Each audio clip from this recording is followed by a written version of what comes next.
غار ہے جس کے اندر جناب نبی کریم صلی اللہ علیہ وسلم کو جب زخمی ہوئے تو اس غار کے اندر آپ صلی اللہ علیہ وسلم کو بٹھایا گیا۔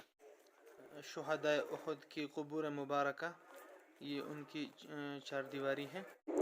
تو کفار نے ایسا کیا کہ وہ اس پہاڑی کے پیچھے سے مڑ کر آئے۔ بسم اللہ الرحمن الرحیم۔ السلام علیکم ورحمۃ اللہ وبرکاتہ۔ جی جناب، تو ہم اس ٹائم موجود ہیں جبل احد پر۔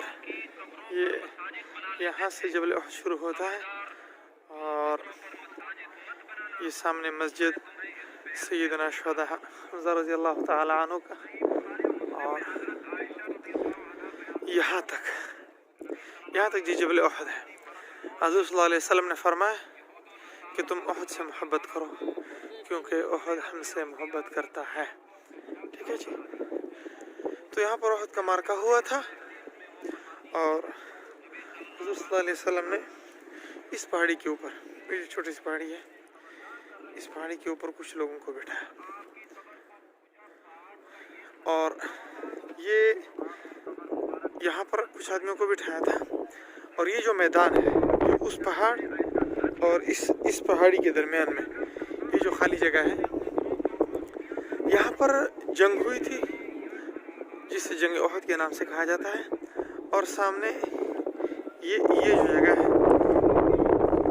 یہ سید الشہداء حضرت حمزہ رضی اللہ تعالیٰ عنہ کی قبر مبارک بھی یہاں پر ہے، اور 70 شہداء کرام یہاں پر شہید ہیں۔ ہوا کچھ یوں کہ جب جنگ ختم ہوئی، مسلمان فاتح ہو گئے، تو جو پہاڑی، اس چھوٹی سی پہاڑی کے اوپر جو مسلمان صحابہ کرام بیٹھے ہوئے تھے، وہ نیچے اترے کہ چونکہ جنگ ختم ہو گئی۔ حضور صلی اللہ علیہ وسلم نے یہ فرمایا تھا کہ جب تک جنگ ختم نہ ہو تم لوگوں نے نہیں اترنا، اب جنگ ختم ہو چکی لہٰذا نیچے اتر جائے۔ تو کفار نے ایسا کیا کہ وہ اس پہاڑی کے پیچھے سے مڑ کر آئے، اس پہاڑی کے پیچھے سے، اور ادھر سے آ کر پھر دوبارہ حملہ کیا، اور یہاں صحابہ کرام تقریباً 70 کے قریب صحابہ کرام اس جنگ کے اندر شہید ہو گئے۔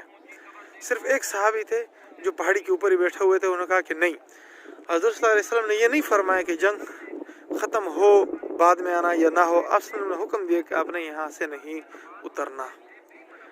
ٹھیک ہے جی، تو یہاں پر یہ مسجد سیدنا حضرت حمزہ رضی اللہ تعالیٰ عنہ کے نام سے بنائی گئی ہے۔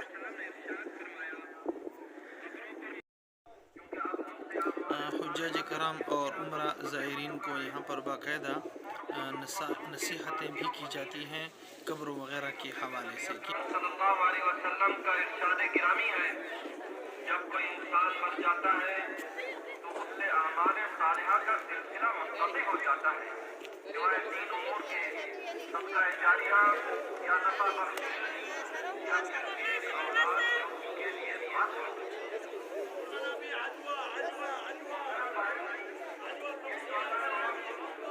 جو کہ اب آپ کے سامنے ہے، وہ اسی حال میں ہے جس حال میں نبی اکرم صلی اللہ علیہ وسلم چھوڑ کر گئے ہیں۔ نہ اس پر کوئی عمارت تعمیر کی گئی ہے اور نہ گنبد و قبے بنائے گئے ہیں، اور یہی نبی اکرم صلی اللہ علیہ وسلم کا منشا تھا اور اسی کا آپ نے حکم فرمایا اور اس کی خلاف ورزی کرنے سے آپ نے روکا ہے۔ اس امت کے لیے مجسمہ رحمت نبی صلی اللہ علیہ وسلم نے نہ روئے زمین پر آیا نہ زیر آسمان کہیں پایا ہے۔ اللہ تعالیٰ نے سورۃ اعراف آیت 188 میں حکم فرمایا ہے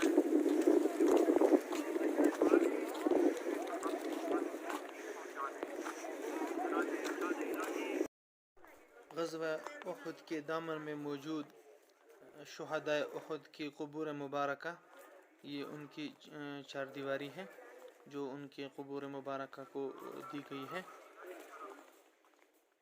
یہ ایک سائڈ اور یہ دیکھیں یہ دوسری سائڈ ہے، اور یہاں پر لوگ کھڑے ہو کر فاتحہ وغیرہ بھی پڑھتے ہیں۔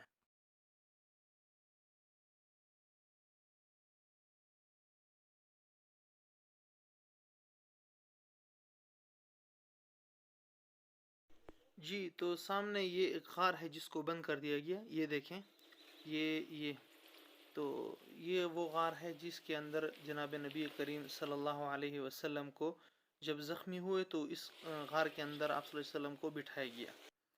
یہ دیکھیں یہ غار کی چند تصویری جھلکیاں ہیں.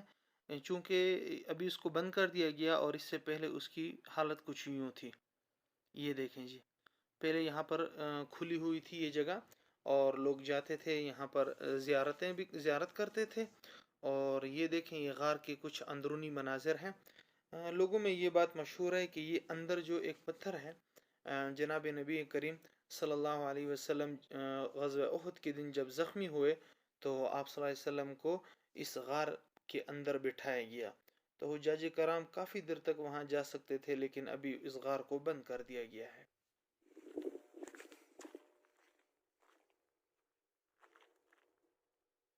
یہاں پر لکھا ہوا ہے جی کہ حضور صلی اللہ علیہ وسلم نے تاریخی کتابوں میں لکھا ہے کہ حضور صلی اللہ علیہ وسلم نے اس مسجد میں نماز پڑھی جس دن یہ غزوہ واقع ہوا تھا.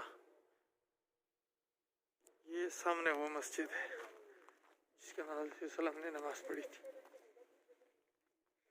یہ دیکھیں جی یہ مسجد ہے. یہ چھوٹی سی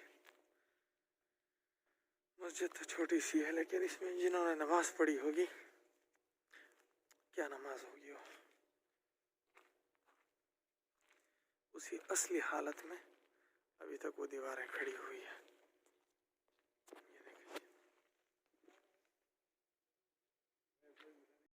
اس مسجد کو مسجد فسیح کہتے ہیں اور کہتے ہیں کہ حضور صلی اللہ علیہ وسلم اس غزوے والے دن غزوہ احد کے دن جب لڑائی سے فارغ ہوئے تو آپ صلی اللہ علیہ وسلم نے ظہر اور عصر کی نماز یہاں پر پڑھائی. اور کہا جاتا ہے کہ ایک روایت میں یہ بھی ہے کہ قرآن مجید کی یہ آیت ہے ایھا الذین آمنوا اذا قیل لکم تفسحوا فی المجالس فافسحوا یفسح اللہ لکم. یہ اسی جگہ پر نازل ہوئی اس لیے اس کو مسجد احد اور مسجد فسیح بھی